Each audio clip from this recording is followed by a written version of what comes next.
أعوذ بالله من الشيطان الرجيم. بسم الله الرحمن الرحيم.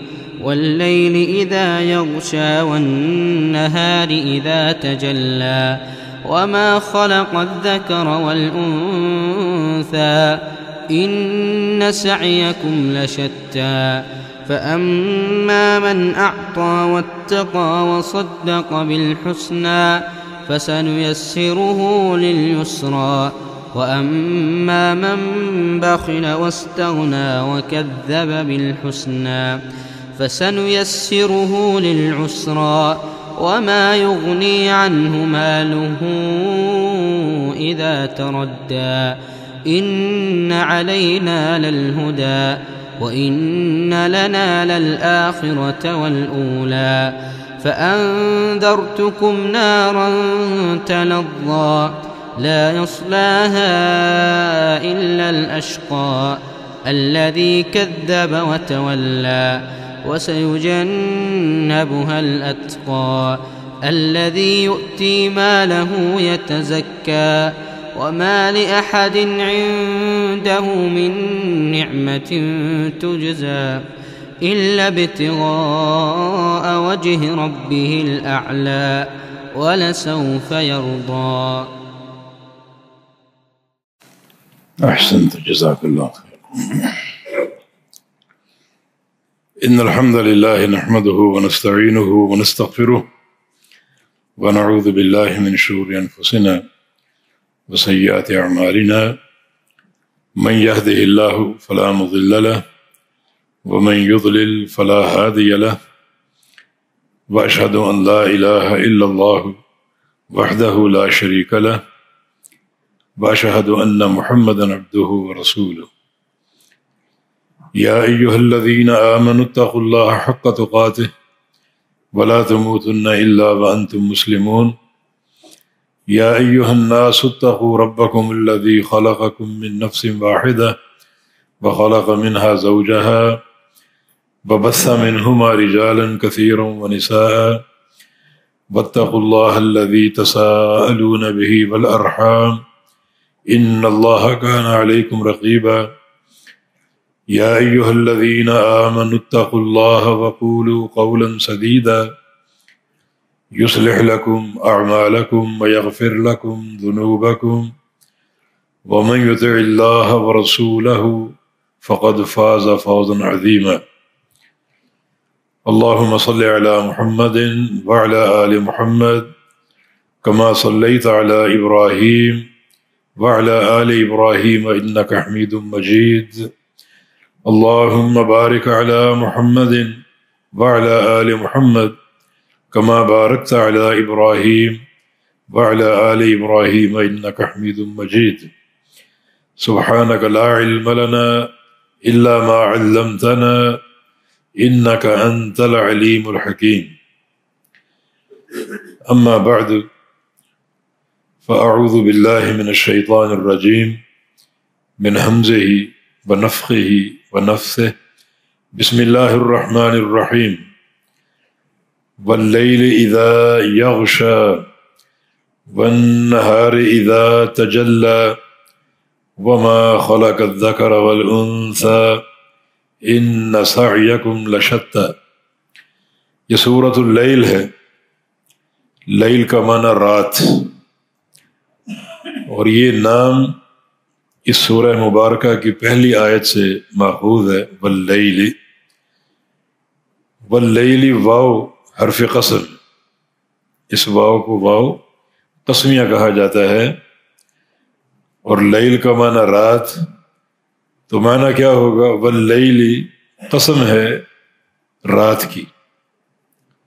اذا جب وہ، یغشا ڈھانپ لیتی ہے، قسم ہے رات کی جب وہ ڈھانپ لیتی ہے. کس چیز کو ڈھانپ لیتی ہے اس کا ذکر نہیں ہے. یا تو دن کے اجالے کو، دن کی روشنی کو، یا پھر زمین کو اور زمین پر موجود ہر شے کو. جب رات کا اندھیرا پھیل جاتا ہے تو وہ تاریکی ہر چیز کو ڈھانپ لیتی. تو گویا یہاں مفعول موجود نہیں ہے، مفعول محذوف ہے. اور قسم ہے رات کی جب وہ ڈھانپ لیتی ہے کس کو؟ وہ محذوف ہے. محذوف اس لیے کہ وہ معروف ہے. رات کی تاریکی کس چیز کو ڈھانپتی ہے؟ دن کے اجالے کو. یا زمین پر موجود ہر شے کو جب تاریکی پھیل جاتی ہے تو ہر شے اس تاریکی کے نیچے چھپ جاتی ہے اور ڈھک جاتی ہے. تو رات کی اللہ تعالیٰ نے قسم کھائی کیونکہ رات اللہ تعالیٰ کی قدرت کی ایک بڑی نشانی ہے.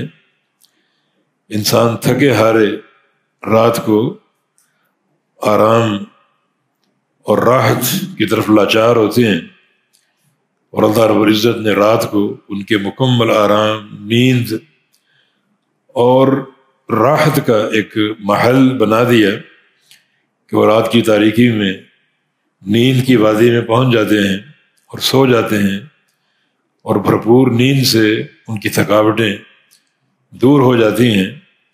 تو اس لحاظ سے رات ایک نعمت. اللہ تعالیٰ کا قسم کھانا رات کا، ایک تو ان ظاہری اسباب کی بنا پر کہ رات کے بڑے فائدے ہیں اور انسانوں کی راحت کا پورا انتظام ہے. دوسرا، رات جو ہے اس کا ایک حصہ اللہ تعالیٰ کی عبادت پر مشتمل ہوتا ہے. جیسے عشاء کی نماز ہے، سورج غروب ہو تو رات شروع ہوتی ہے، مغرب کی نماز بھی، اور پھر سب سے بڑھ کر جو قیام اللیل، جو تہجد کی نماز کے عادی ہوتے ہیں، ان کے لیے یہ وقت بہت ہی عظیم وقت ہوتا ہے. اور پھر ایک حصے میں ینزل ربنا تبارک و تعالی الی سماء الدنیا، اللہ رب العزت آسمان دنیا پر نزول فرماتا ہے اسی رات کے ایک حصے میں. حدیث کے مطابق جب رات کا آخری تیسرا پہر باقی بچتا ہے تو اللہ تعالی نزول فرماتا ہے آسمان دنیا پر، جس کی کیفیت ہم نہیں جانتے، بس ہمارا ایمان ہے. صفت نزول حق ہے، نزول کیسے فرماتا ہے یہ بیان نہیں ہوا. جو چیز بتا دی گئی اس پر ایمان ہے، اور وہ ہے نزول فرمانا. اور جو چیز نہیں بتائی گئی وہ اللہ کے سپرد ہے، اور وہ ہے نزول کی کیفیت. کیفیت ہم نہیں جانتے. یہ ساری چیزیں رات کی تاریکی میں ہیں. اس لحاظ سے رات کا ایک بڑا تقدس ہے، اپنی جگہ ایک عظمت ہے. اور بالخصوص اس لحاظ سے بھی کہ رات کو بہت سے فاسق اور فاجر لوگ، عیاش طبع انسان رات کی تاریکی میں اپنے خواہشات نفس کے پروگرام جو معصیتوں پر قائم ہوتے ہیں انجام دیتے ہیں. رات بھر وہ جاگتے ہیں شیطانی کام انجام دینے کے لیے، اللہ تعالیٰ کی بھرپور نافرمانی کے لیے. اور انہی میں کچھ بندے اگر رات کو سو کر اپنی راحت حاصل کر کے اور پھر وہ قیام کے لیے اٹھیں اور اپنے رب سے راز و نیاز کریں، تو یقیناً یہ ایک بہت بڑا ایک تقدس ہے اور بہت بڑی سعادت ہے. تو چونکہ یہ کام رات کو انجام پاتے ہیں تو اللہ تعالیٰ نے رات کی قسم کھائی کہ ہماری قدرت کی ایک عجیب نشانی ہے کہ اس میں انسان سو جاتے ہیں اور اپنی تھکاوٹیں دور کر لیتے ہیں. اور اگر ہمیشہ رات رہے تو یہ چیز بھی اکتاہٹ کا باعث، پھر لوگ کام کاج کب کریں گے اور اکتساب کب کریں گے، اپنے رزق کی تلاش کب اور کیسے کریں گے. اس کے لیے دن کے اجالے کی ضرورت ہے. تو اللہ رب العزت کی قدرت ہر رات کے بعد دن ہے اور ہر دن کے بعد رات. رات کیوں ہے؟ تاکہ مکمل آرام کر لیا جائے. اور دن کا اجالا کیوں ہے؟ تاکہ اس اجالے میں انسان اپنی روزی جو ہے اس کے اسباب اختیار کر سکیں اور روزی کمانے کے ذرائع اختیار کر سکیں. اس لیے آگے دن کی قسم، بالنہاری، قسم ہے دن کی. اذا تجلی، جب وہ ظاہر ہو جائے، روشن ہو جائے. اذا تجلی، جب وہ ظاہر ہو جائے، روشن ہو جائے. یہ تجلی فعل لازم ہے، اس کو مفعول کی ضرورت نہیں. پیچھے یغشا یہ فعل متعدی تھا، اسے مفعول کی ضرورت ہے. اور تجلی فعل لازم ہے جو فاعل پر ختم ہو جاتا ہے اور فاعل ہی کے ساتھ اپنا معنی پورا ادا کر دیتا. آپ کے اردو کلام میں بھی فعل متعدی اور لازم دونوں موجود ہیں. زید نے کھانا کھایا، یہ کھایا فعل ہے اور کھانا مفعول اور زید فاعل. تو یہ جملہ فعل فاعل اور مفعول کے ساتھ مکمل ہوا. زید سو گیا، یہ فعل لازم ہے، یہاں مفعول کی ضرورت نہیں کیونکہ فعل اور فاعل دونوں کے ساتھ کلام مکمل ہو گیا اور جملے کا معنی واضح ہو گیا. تو واللیل اذا یغشا میں یہ فعل متعدی ہے اور تجلی یہ فعل لازم ہے. یغشا کو مفعول کی ضرورت تھی اور وہ محذوف ہے. قسم ہے رات کی جب وہ ڈھانپ لیتی ہے، کس چیز کو؟ اندھیرے کو، زمین کو اور دنیا کی ہر شے کو. اور قسم ہے دن کی جب وہ ظاہر ہو جائے، یہاں مفعول کی ضرورت نہیں. تو دن بھی اللہ تعالیٰ کی ایک نعمت ہے. اگر رات ہی رات رہے تو بندے پریشان ہو جائیں، اکتا جائیں. اور خاص طور پہ رات بعض اوقات بہت ہی شرور اور مصائب کا باعث ہوتی ہے. بعض اوقات تکلیف جو ہے وہ ابھرتی ہے، اور اگر رات ہی رات رہے تو پھر وہ تکلیف مسلسل قائم رہے گی. تو دن کا اجالا بندوں کی راحت کا سبب بن جاتا ہے. یہ اللہ تعالیٰ کی ایک قدرت کہ رات اور دن، پھر رات اور پھر دن. الذی جعل اللیل والنہار خلفۃ، کہ جگہ بعد دیگرے یہ آتے ہیں، رات آتی ہے پھر دن آتا ہے، پھر رات آتی ہے پھر دن آتا ہے، تاکہ ایک تسلسل کے ساتھ بندوں کے سارے کام جاری رہیں. وما خلق الذکر والانثی، یہ واو بھی قسم کی، اور قسم ہے ماں، یہ ماں پیچھے گزر چکا پچھلی صورت میں. ہم نے بتایا تھا کہ یہ ماں موصولہ ہے الذی کے معنی میں، اور یہ قسم اللہ تعالیٰ کی ذات کی. اللہ اپنی ذات کی قسم کھا رہا ہے، اور قسم ہے اس کی خالق جس نے پیدا کیا الذکر مرد کو، والانثی اور عورت کو، یا نر اور مادہ کو. الذکر نر کو، والانثی اور مادہ کو. والانثی کی واو قسم کی نہیں بلکہ یہ واو عاطفہ ہے. تو وما اور قسم اس ذات کی، ما بمعنی الذی موصولہ ہے، یہ اس ذات کی قسم خالق جس نے پیدا کیا الذکر والانثی، نر کو اور مادہ کو. تو یہ نظام بھی اس کی قدرت کی ایک عجیب نشانی اور دلیل ہے. ایک اس کا پیدا کرنا، کس چیز سے؟ یعنی پیدا کرنے کا مادہ کیا ہے؟ حقیر پانی، نطفہ، جس سے اللہ تعالیٰ پیدا کرتا ہے. اور یہ ایک عجیب نشانی ہے، اس حقیر قطرے سے اللہ رب العزت جو ہے وہ مخلوق بناتا اور پیدا کرتا ہے، کبھی نر اور کبھی مادہ. اور نر اور مادہ کو پیدا کرنا بھی اللہ تعالیٰ کی ایک نشانی ہے، تاکہ تناسل قائم رہے، نسل کا سلسلہ قائم رہے. اور وہ سلسلہ بھی اسی حقیر پانی کی بنیاد پر ہے. یہ اس کی قدرت کاملہ کی ایک عجیب نشانی. تو اللہ تعالیٰ نے اپنی ذات کی قسم کھائی اپنی اس قدرت کے اظہار کے ساتھ، کہ اس ذات کی قسم جس نے نر اور مادہ کو پیدا کیا. اور صرف پیدا ہی نہیں کیا بلکہ آگے اس کی نسل چلائی اسی مادہ سے، جس مادہ سے اللہ تعالیٰ نر اور مادہ کو بناتا ہے.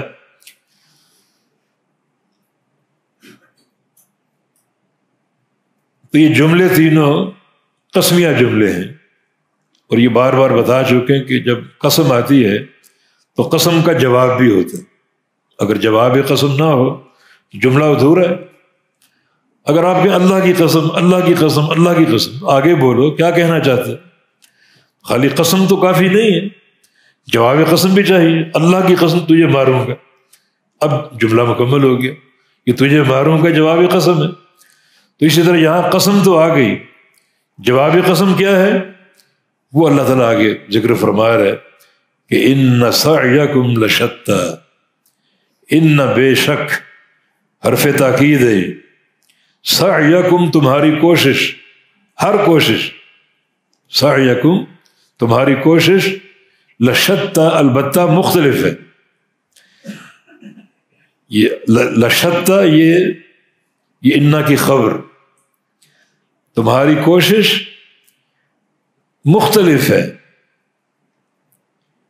تمام انسان مخاطب ہے، مسلمان ہوں، کافر ہوں، مشرک ہوں، منافق ہوں، مرد ہوں، عورت ہوں، سب اس کے مخاطب ہیں کہ بے شک تمہاری کوشش مختلف ہے۔ ان سب انسانوں کی کوشش یکساں نہیں ہے بلکہ مختلف ہے، مختلف باعتبار عمل کے، کوئی نمازی ہے، کوئی بے نمازی، کوئی نیک ہے اور کوئی فاسق اور فاجر ہے، یہ باعتبار عقیدہ کے، کوئی موحد ہے، کوئی مشرک ہے، کوئی منافق ہے، کوئی یہودی ہے، کوئی عیسائی ہے، یا مختلف باعتبار جزا کے، کسی کا ٹھکانہ جنت ہے، کسی کا ٹھکانہ جہنم ہے، کسی کی کوشش اسے جنت میں داخل کر دے گی اور کسی کی کوشش اسے جہنم میں پہنچا دے گی۔ تو یہ ہے کوشش کا مختلف ہونا۔ اللہ پاک نے یہ ذکر کیوں کیا؟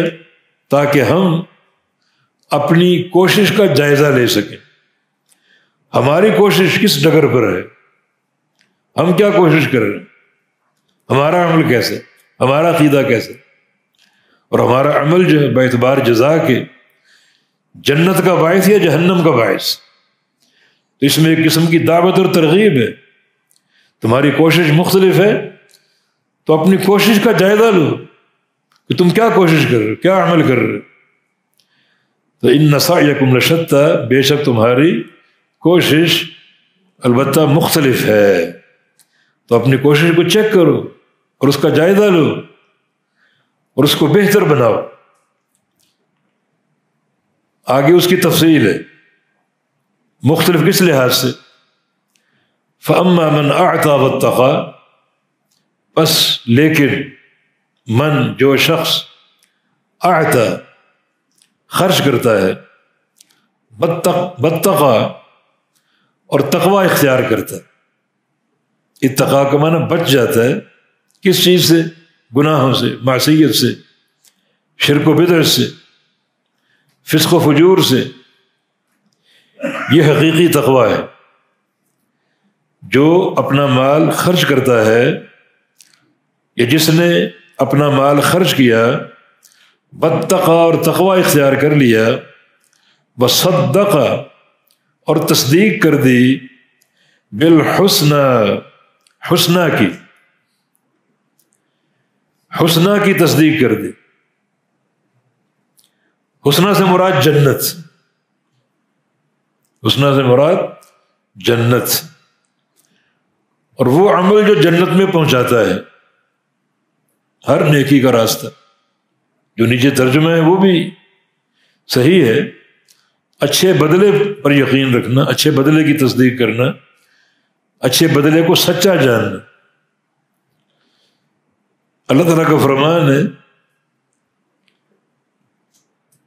جس میں حسنہ جنت کے معنی میں استعمال ہوا، للذین احسنوا الحسنى وزیادہ، جن لوگوں نے اچھا عمل کیا اور توحید کا راستہ اختیار کیا، ان کے لیے حسنہ ہے، یعنی جنت، وزیادہ اور کچھ بڑھ کر اور بھی، جس کی تفسیر اللہ تعالیٰ کے دیدار سے کی گئی۔ تو حسنہ جنت کے معنی میں قرآن میں استعمال ہوا، وصدق اور تصدیق کی، سچا جانا حسنہ کو، جنت کو اور جنت والے اعمال کو۔ یا پھر حسنہ کا معنی یہ بھی کر سکتے ہیں جو اللہ تعالیٰ نے اچھا وعدہ کیا، اچھا بدلہ دینے کا، اس کو سچا جانا اور اس کو سچا جانتے ہوئے نیک اعمال اختیار کیے، کیونکہ جس نیکی کا جو صلہ، جو وعدہ اللہ پاک نے کیا ہے، اس وعدے پر یقین ہونا چاہیے۔ ایک انسان نیکی تو کرتا ہے، مگر جو نیکی کا وعدہ اللہ نے ذکر کیا اس پہ اس کو شک ہے، یقین نہیں ہے، تو اس کی نیکی قابل قبول نہیں ہے۔ ضروری ہے کہ وہ نیکی کرے اور اس نیکی کے صلے پر بھی اس کو یقین ہو، اس کی تصدیق کرے، اس کو سچا جانے۔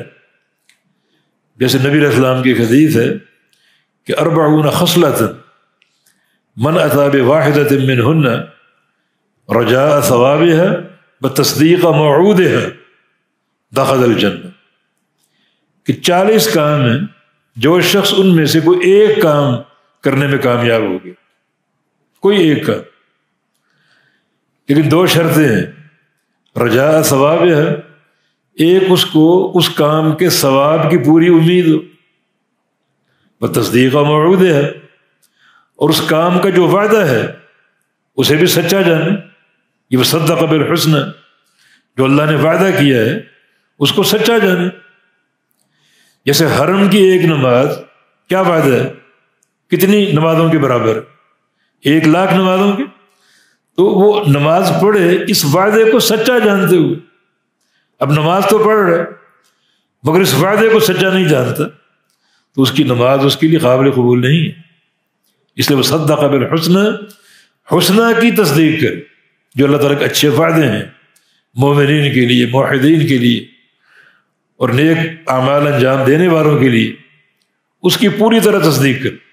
تو فرمایا کہ یہ 40 خصلتیں، جو ان میں سے ایک خصلت انجام دینے میں کامیاب ہو گیا، اس شرط کے ساتھ کہ جو اس کا ثواب ہے اس کی اس کو پوری امید ہو، اور جو وعدہ ہے اس کو سچا جانے، تو اللہ تعالیٰ ایک خصلت کو اپنانے کی وجہ سے اس کو جنت کا داخلہ عطا کر دے۔ وہ خصلتیں بیان نہیں کی، ایک نشانی بتا دی کہ سب سے جو بڑی خصلت ہے وہ کسی بھائی کو بکری کا تحفہ دے، بکری دودھ والی، تاکہ جس کو تحفہ دے اس کے بچے صبح و شام اس کا دودھ پئیں، ان کے لیے خوراک بھی اور غذا بھی۔ یہ سب سے بڑی خصلت۔ باقی 39 امور اس سے چھوٹے ہیں، وہ کیا ہوں گے؟ چھوٹے ہیں، شریعت نے بیان نہیں کی۔ یقین جب وہ چھوٹے ہیں تو ہر چھوٹی نیکی انجام دینے کی کوشش کرو، ہو سکتا ہے وہ 39 میں شمار ہو، تو وہ اجر جو اللہ کے رسول نے بیان کیا وہ حاصل ہو جائے۔ وصدق بالحسنى، اور سچا جانا، یقین کر لیا حسنہ کا یعنی جنت کا، یہ اللہ تعالیٰ کی طرف سے اچھے وعدے کا جو اللہ تعالیٰ نے فرمائے ہیں، ان کو سچا جانا۔ فَسَنُيَسِّرُهُ لِلْيُسْرَىٰ، تو ہم ان قریب نیسر، آسانی فراہم کریں گے اس کو، لِلْيُسْرَىٰ، یسرا کے لیے، یسرا کے لیے اسے آسانی فراہم کر دیں گے۔ یسرا کا معنی بھی آسان، اشارہ پورے دین کی طرف، کیونکہ ان الدین یسر، نبی علیہ السلام کی حدیث ہے کہ دین آسان، دین میں کوئی مشکل نہیں ہے، لا اکراہ فی الدین، اور دین آسان ہے۔ ہم اس آسان دین کو اس کے لیے اور آسان کر دیں۔ یہ دین پہلے ہی آسان ہے، مگر اسے اختیار کرنا، اس پر چلنا، اور اس کو توفیق دے کر اور اس کو آسان کر دیں، یہ دوہری نعمت ہوگی۔ ایک تو دین ہے ہی آسان، کوئی مشکل نہیں، لا یکلف اللہ نفسا الا وسعها، اللہ کسی نفس کو اس کی طاقت سے بڑھ کر تکلیف نہیں دیتا، اور یہ آسانی کی خبر ہے۔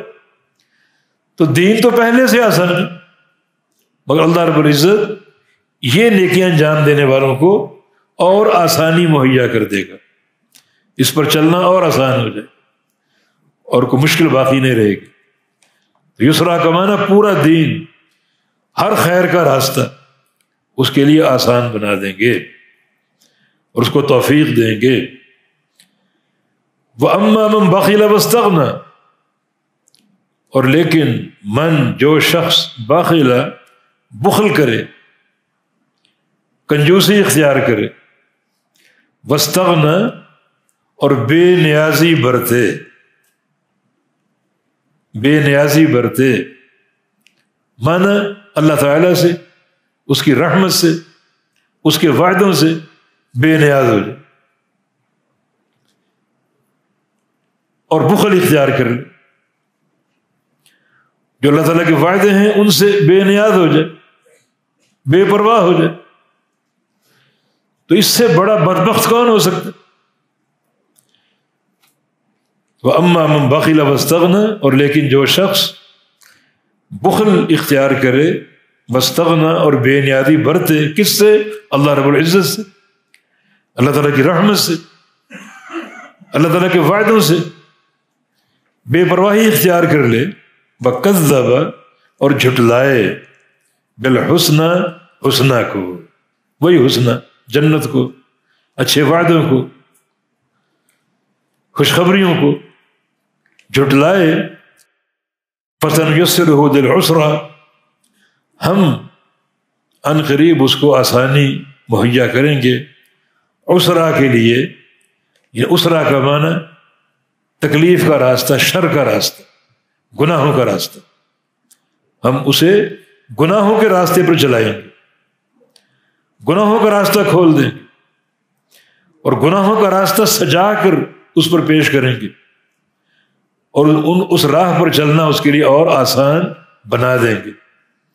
جس راہ کو اس نے اختیار کیا اسی راہ پر اس کو اور چلائیں گے، نَوَلِّهِ مَا تَوَلَّى وَنُصْلِهِ جَهَنَّمَ، جس راستے کو اختیار کیا اسی راستے پر چلائیں گے اور اس کو کھول دیں گے اور اس کو توفیق دیں گے، اور وہ چلتا جائے گا، اور بالآخر نُصْلِهِ جَهَنَّمَ، جہنم میں اس کو لا پھینکیں گے، وہ اس کا ٹھکانہ بن جائے گا۔ کیا ثابت ہوا؟ آسانی مہیا کرنا، توفیق دینا اللہ تعالیٰ کا فعل، وہ آسانی مہیا کرے خواہ نیک کاموں کی خواہ برے کاموں کی، یہ اللہ تعالیٰ کی طرف سے۔ نبی علیہ السلام کی حدیث اس کو واضح کرے گی، فرمایا کہ ما منکم من احد الا وقد كتب مقعده من النار ومقعده من الجنہ، ہر شخص کا ٹھکانہ لکھا جا چکا، جہنم یا جنت، جس شخص نے جہنم میں جانا تقدیر میں لکھا ہوا ہے، جو شخص جنت میں جائے گا تقدیر میں لکھا ہوا ہے، ہر شخص کا ٹھکانہ لکھا جا چکا ہے، تقدیر میں نوٹ ہے، تحریر ہے۔ صحابہ نے عرض کیا کہ افلا نتکل علی کتابنا، اگر لکھا گیا ہے تو اس پر بھروسہ کر کے بیٹھ جائے، فیصلے تو ہو چکے، جنتی کون ہے اور جہنمی کون ہے فیصلے تو ہو چکے، تو اپنی تقدیر پر بھروسہ کر کے بیٹھ جائے۔ تو رسول اللہ صلی اللہ علیہ وسلم نے کہ اعملوا، نہیں، عمل کرو، فَكُلُّ مُيَسَّرٌ لِمَا خُلِقَ لَهُ، ہر شخص آسانی مہیا کیا گیا ہے اس راستے کی جس کے لیے وہ پیدا کیا گیا۔ اللہ تعالیٰ نے اگر کسی شخص کا ٹھکانہ جنت لکھ دیا ہے تو جنت والے کام اس کے لیے آسان بنا دی، اور کسی کا ٹھکانہ اگر جہنم لکھا ہے تو جہنم والے کام اس کے لیے آسان بنا دی۔ مانا انسان جو عمل کرتا ہے وہ عمل ایک علامت ہے کہ یہ بندہ جنتی ہے یا جہنمی۔ ایک شخص اگر نیک اعمال کرتا ہے اور اس کو نیک اعمال کا شوق ہے تو یہ ایک علامت ہے اس کے جنتی ہونے کی، اور ایک شخص کو برائیوں کا شوق ہے اور برائیاں اس کے لیے کھلی ہوئی ہیں اور وہ بے تحاشا برائیوں کا ارتکاب کرتا ہے تو یہ اللہ تعالیٰ کی طرف سے ایک علامت ہے کہ یہ جہنم کے لیے پیدا کیا گیا۔ لیکن دونوں راستے اللہ آسان کرتا ہے، نیکی کی توفیق بھی اللہ دیتا ہے، برائی کی توفیق بھی اللہ تعالیٰ دیتا ہے۔ وجہ کیا ہے؟ وجہ یہ کہ یہ کائنات، یہ جہان اللہ تعالیٰ کا، اللہ اس کا مالک ہے، اور پورا جہاں اللہ کا مملوک ہے، اور اللہ کے اس جہاں میں، اس دنیا میں اللہ تعالیٰ کے امر اور اس کی منشا اور اس کی مشیت کے بغیر کوئی کام نہیں ہو سکتا۔ جہان اللہ کا ہو، مشیت کسی اور کی ممکن نہیں ہے، اللہ کی مشیت نافذ ہوگی۔ اب اشکال یہ باقی رہ گیا کہ جب نیکی کی توفیق بھی اللہ دیتا ہے اور وہ راستہ بھی اللہ آسان کرتا ہے اور برائی کا راستہ بھی اللہ آسان کرتا ہے، تو بندے کا قصور کیا ہے؟ تو آسانی تو اللہ تعالیٰ کی طرف سے ہے، خواہ وہ خیر کی ہو یا شر کی ہو۔ جنت میں جو شخص جائے گا وہ اللہ کے امر سے جائے گا، جہنم میں جائے گا اللہ کے امر سے جائے گا۔ تو اس میں انسان کا قصور کیا ہے؟ یہ سوال بہت سے لوگ کرتے ہیں، اور اصل حقیقت یہ ہے کہ اس نقطے پر پہنچ کر زبانیں خاموش ہو جانی چاہیے۔ ہمارا ایمان ہے کہ نیکی کا راستہ بھی اللہ تعالیٰ کھولتا ہے اور برائی کا راستہ بھی اللہ تعالیٰ آسان بناتا ہے۔ کیوں؟ یہ اللہ کا راز۔ جنت میں کون جائے گا؟ تقدیر میں لکھا ہوگا۔ جو جنت میں جائے گا کیوں جائے گا؟ یہ اللہ کا راز۔ جہنم میں کون جائے گا؟ تقدیر میں لکھا ہوگا۔ وہ جہنم میں کیوں جائے گا؟ یہ اللہ کا راز۔ ہم اس سے آگاہ نہیں۔ اللہ تعالیٰ جانتا ہے کہ جنت کا اہل کون ہے اور جہنم کے لائق کون ہے۔ اللہ تعالیٰ جانتا ہے کون سا وجود جنت پر حرام ہے اور کون سا وجود جہنم پہ حرام۔ یہ اس کے فیصلے، اس کے یہ فیصلے کیوں ہیں؟ یہ اس کا راز۔ اسی معنی میں تقدیر راز، اسی معنی میں نبی علیہ السلام کی حدیث ہے اذا ذکر القدر فامسکوا، جب تقدیر کا ذکر یہاں تک پہنچ جائے تو پھر خاموش ہو جائے۔ ہو سکتا ہے قیامت کے دن یہ راز کھلیں کہ جنتی جنت میں گئے ہیں وہ کیوں گئے، اور جہنمی جہنم میں گئے ہیں وہ کیوں گئے۔ اللہ تعالیٰ نے اہل جنت کو نیک اعمال کی توفیق دی تو کیوں دی، اہل جہنم کو برے کام آسان بنا دیے کیوں؟ اب یہ راز ہے جو قیامت کے دن کھلے گا۔ مگر اللہ رب العزت نے نیک یا بد راستہ اختیار کرنے کی آزادی ہمیں دی۔ انبیاء کی دعوت پہنچائی، خیر کا راستہ واضح کیا، شر کا راستہ واضح کیا، اور پوری طرح حریت اور آزادی دی کہ جو چاہو راستہ منتخب کرو۔ انا ہدیناہ السبیل اما شاکرا و اما کفورا۔ تو اللہ رب العزت راستے آسان بناتا ہے، خواہ وہ راستہ خیر کا ہو یا شر کا ہو، اور اس سے آگے تقدیر کا معاملہ اللہ تعالیٰ کا وہ راز ہے جس پر کوئی آگاہ نہیں، کوئی مطلع نہیں، نہ کوئی نبی نہ کوئی فرشتہ۔ یہ اللہ کا راز۔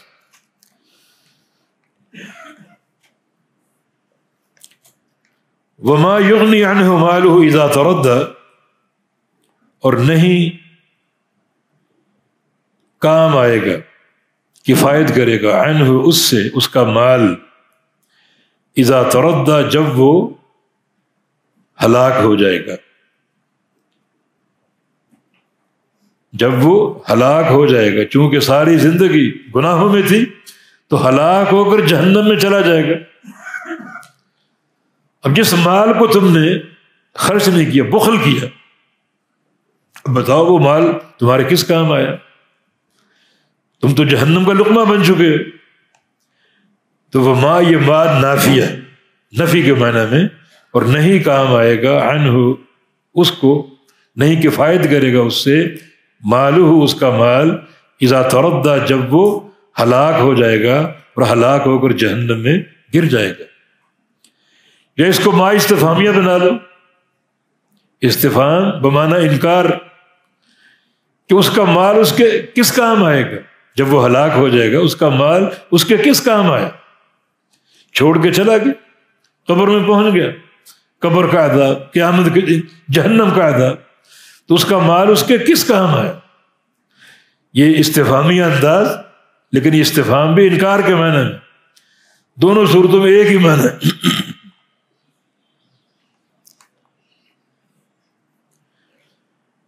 ان علینا للہدی، ان وہی حرف تاکید، بے شک بلا شبہ، علینا ہم پر ہے، البتہ ہدایت، ان ہدایت کا راستہ دکھانا ہماری ذمہ داری ہے. ان علینا، ہم پر ہے، ہماری ذمہ داری ہے ہدایت کا راستہ دکھانا. ان ہدیناہ السبیل، دوسرے مقام پر ہم راستہ دکھا دیتے ہیں. اما شاکر، انسان یا تو اس کو اختیار کر کے اللہ تعالیٰ کا حق شکر ادا کرے، بھائی اما کفورا، یا پھر اس کو دھتکار کر کفر کا راستہ اختیار کرے. تو راستہ دکھانا ہماری ذمہ داری، اور راستہ اللہ نے دکھایا ہر بندے کو، ہر قوم کو، بواسطہ اپنے انبیاء اور مرسلین کے. تو بلا شبہ ہم پر ہماری ذمہ داری ہے للہدا، ہدایت کا راستہ دکھانا. ہدایت کی دو قسمیں، ایک ہے راہ دکھانا اور ایک ہے ہدایت دل میں ڈال دینا، جو منزل مقصود ہے اس تک پہنچا دینا. دونوں اللہ تعالیٰ کے کام ہیں. راستہ دکھانا بھی اللہ کا کام ہے اور منزل تک پہنچا دینا بھی اللہ کا کام. راستہ دکھاتا ہے اور کچھ لوگوں کو ایسا راستہ دکھاتا ہے کہ انہیں منزل تک پہنچا دیتا ہے اور ان کے دل میں ہدایت ڈال دیتا ہے، اور کچھ لوگوں کو نہیں ڈالتا. راستہ دکھا دیتا ہے، راستہ واضح کر دیتا ہے، مگر ان کو راستہ اختیار کرنے کی توفیق نہیں دیتا. یہاں ہدایت جو ہے وہ راستہ دکھانے کے معنی میں. بے شک ہماری ذمہ داری ہے راستہ دکھانا. وَإِنَّ لَنَا لَلْآخِرَةَ وَالْأُولَى، اور بے شک ہمارے لیے ہی ہے آخرت اور دنیا. ہمارے لیے ہونے کے معنی ہم ہی مالک ہیں، دنیا کے بھی اور آخرت کے بھی. دنیا کے کارخانے میں جو کچھ ہو رہا ہے ہمارے امر سے ہو رہا ہے، اور کل قیامت کے دن جو کچھ ہوگا ہمارے امر سے ہوگا. ہم ہی مالک ہیں دنیا اور آخرت کے. فَأَنذَرْتُكُمْ نَارًا تَلَظَّىٰ، بس انذرت، ڈرا دیا میں نے، تم کو، نارن، جہنم سے، تلظیٰ، دہکتی ہوئی.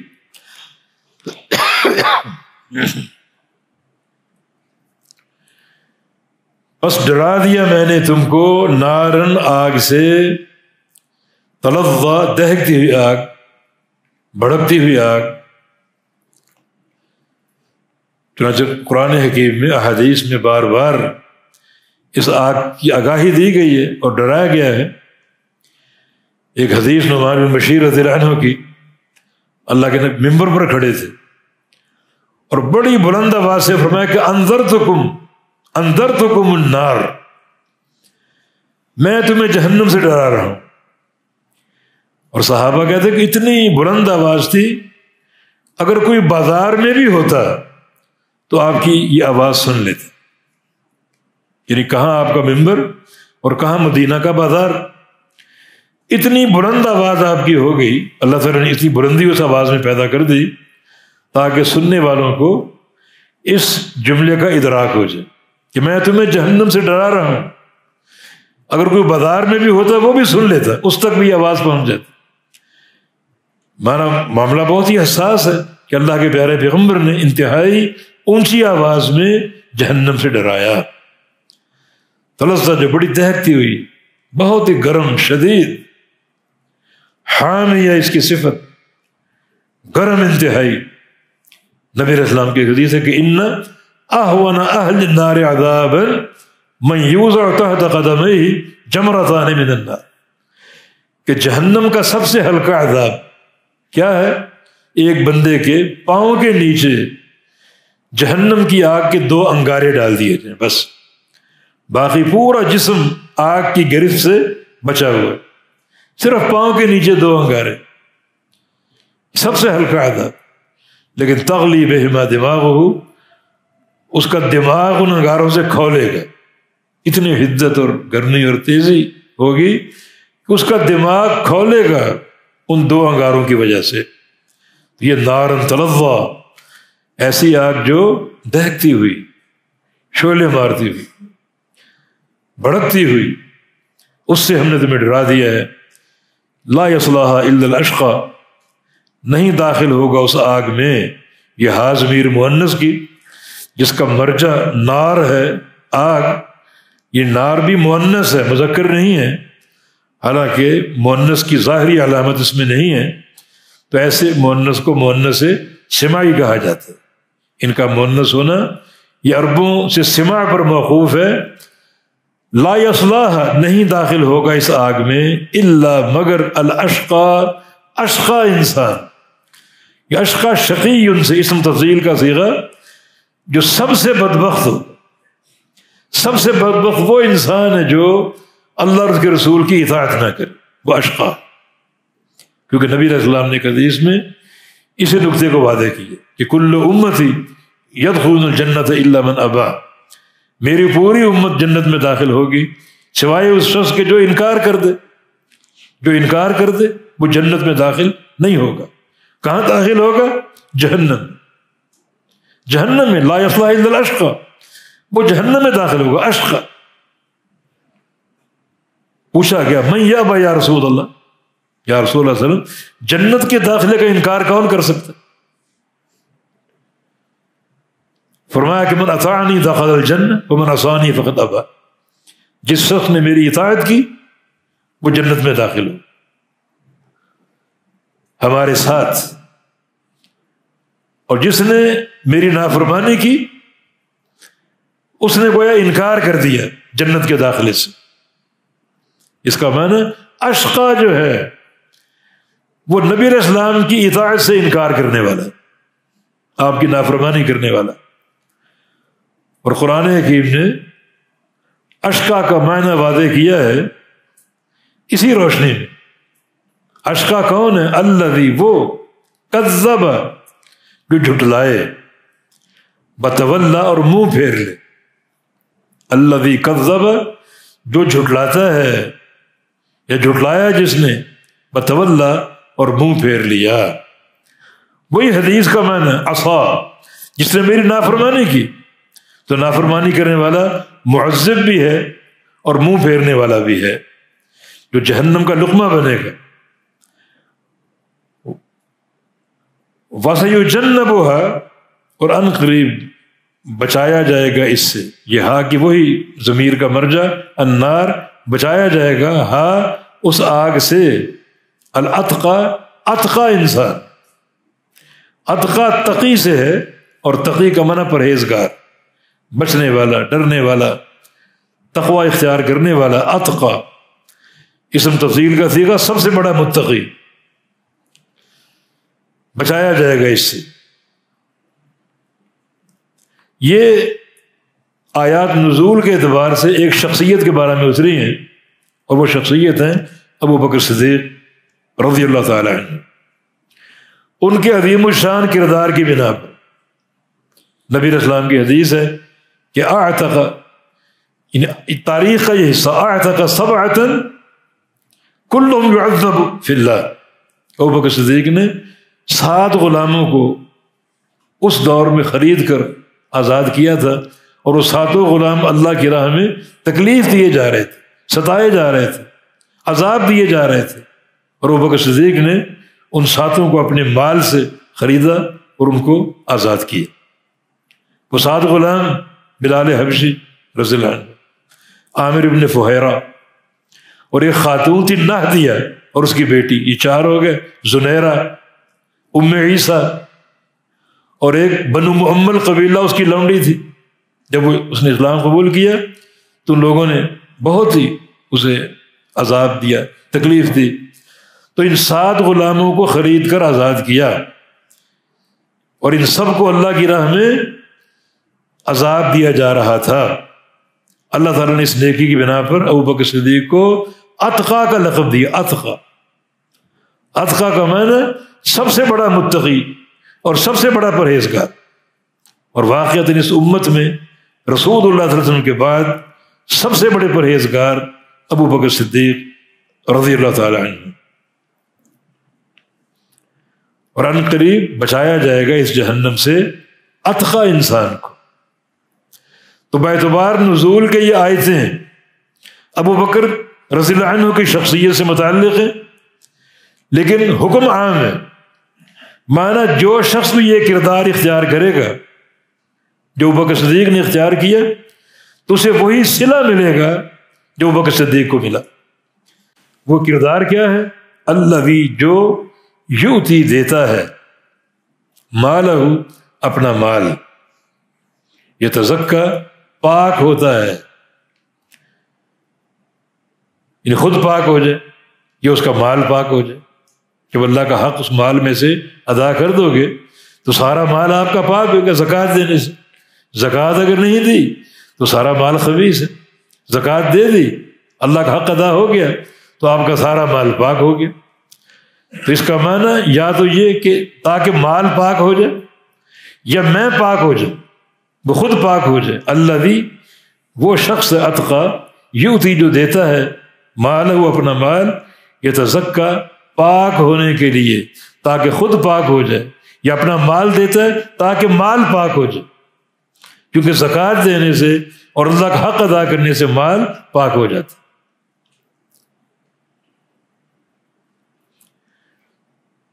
وَمَا لِأَحَدٍ عِندَهُ مِن نِعْمَةٍ تُجْزَى، وما اور نہیں ہے یہ ما نافیہ، اور نہیں ہے لِأَحَدٍ کسی شخص کا، عِندَهُ اس پر، من نعمہ کوئی احسان، یہ جو ابو بکر صدیق نے جو مال خرچ کیا، غلاموں کو آزاد کیا، اس لیے نہیں کہ ان کا ابو بکر پر کوئی احسان تھا،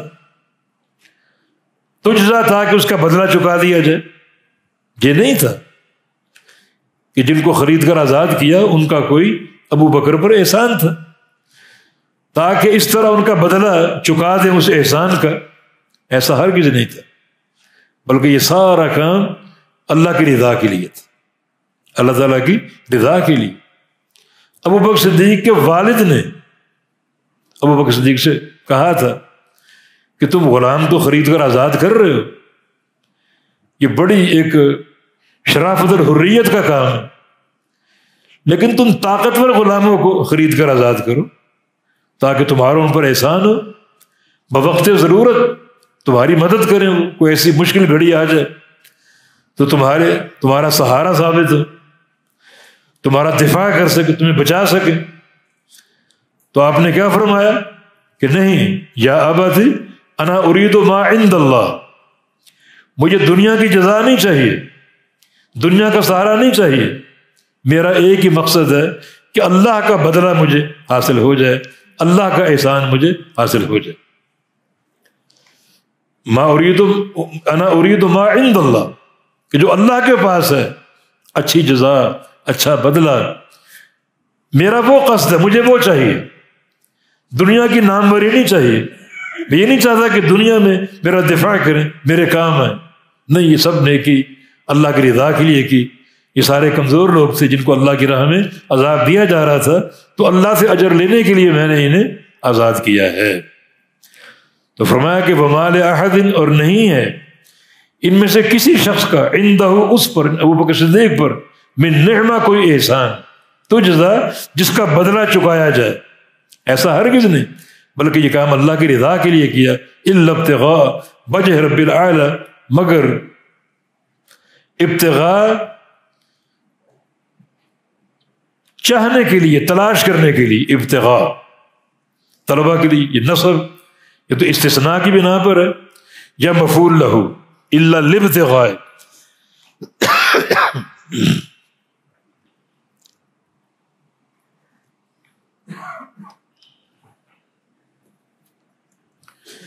الا ابتغاء مگر چاہنے کے لیے، وجہ چہرہ، رب الاعلی اپنے رب اعلی کا، اپنے رب اعلی کا چہرہ چاہنے کے لیے، یہ اس کا اصل معنی ہے۔ وجہ ان کا معنی چہرہ، اللہ تعالیٰ کا چہرہ حق ہے جو کتاب و سنت کے نصوص سے ثابت ہے، ہمارا اس پر ایمان ہے، مگر وہ چہرہ کیسا ہے یہ معلوم نہیں۔ اور چونکہ لغت عرب میں چہرے کا استعمال احسان کے معنی میں بھی ہوتا ہے، رضا کے معنی میں بھی ہوتا ہے، تو اس لیے یہاں اس کا لازم آپ ایک شرح کے طور پر، تفسیر کے طور پر اختیار کر سکتے ہیں، رب کا چہرہ یہ رب کی رضا، الا ابتغاء وجہ رب العالی مگر صرف چاہنے کے لیے رب اعلیٰ کا چہرہ، مراد اللہ تعالیٰ کی رضا، تاکہ اللہ تعالیٰ راضی ہو جائے۔ الاعلیٰ صفت رب کی، رب اعلیٰ ہے، اعلیٰ کا معنی سب سے اونچا، سب سے اوپر، اور اللہ تعالیٰ سب سے اوپر، اور اس کا اعلیٰ ہونا تین اعتبارات سے۔ ایک با اعتبار مکان کے، جہاں وہ اللہ تعالیٰ موجود ہے اپنے عرش پر، وہ سب سے اوپر، سب سے اونچا، مخلوقات میں سب سے اعلیٰ، سب سے آخری مخلوق اللہ تعالیٰ کی اللہ کا عرش ہے بلندی پر، اور اللہ عرش پہ مستوی ہے، عرش کے اوپر اور کوئی مخلوق نہیں۔ تو یہ اعلیٰ با اعتبار مکان کے، با اعتبار جگہ کے، اور اعلیٰ با اعتبار مکانت کے، با اعتبار مرتبہ کے، اس کا مرتبہ اور مقام بھی سب سے اعلیٰ ہے۔ اور اعلیٰ با اعتبار قہر اور غلبے کے، با اعتبار غلبے کے بھی وہ پوری کائنات کے اوپر ہے، اور کوئی ایک ذرہ تک بھی اس کے غلبے سے باہر اور خارج نہیں ہے۔ یا رب اعلیٰ وَلَسَوْفَ يَرْضَى، اور ان قریب وہ راضی ہو جائے گا۔ یہ ترجمے میں کمی یہاں پر نیچے لکھا ہے وہ ان قریب راضی ہو جائے گا، لام کا ترجمہ نہیں آیا، یہ لام برائے تاکید ہے، اور یقیناً اور ضرور ان قریب وہ راضی ہو جائے گا، لام کے ترجمے کے ساتھ، البتہ، تحقیق، یقیناً اور ضرور ان قریب وہ راضی ہو جائے گا۔ تو ان آیات کا نزول ابو بکر صدیق کے لیے، لیکن عموم اس کا موجود ہے کہ جو بندہ اسی کردار کا حامل ہو، یقیناً وہ اس صلے کا مستحق ہوگا جو اللہ پاک نے ذکر فرما دیا۔